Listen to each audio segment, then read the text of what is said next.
legazi yayine-problem ngokwasemzimbeni wayo. Amen.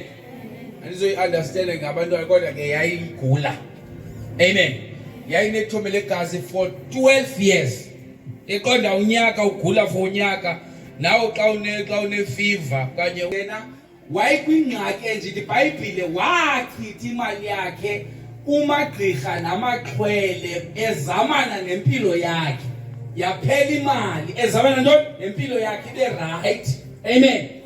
Ithi ke endaweni yoba ibe right ngokwaya kuthi okhoyo ngapha ongakwazi ukunceda ayokhupha imali pha iphela imali abuye kuthi hayi sigule besihlula amaxhwele ithi sigule besihlula amayeza savele sanqamuka ngoba xa kufika uJesu empilweni yakho izinto besikade zihlupha impilo yakho ziyancedana ukunika namandla wathi kanathathu Yesu ngoba lefiva benichuza amandla ayidingi ukunika enye into athi umnika iphothekayo fika nalami lithathu Yesu lo Yesu uzomthatha afike angene endlini kokwenu kwingxaki ejoyina abazali bakho uzomthatha esikolweni enze umsebenzi ekhaya bayamfuna esikwamsizana kuvale lanemva lomthandazo uthi Nkosi Yesu lalela emva kwamuthi Nkosi Yesu namhlanje yakwamkela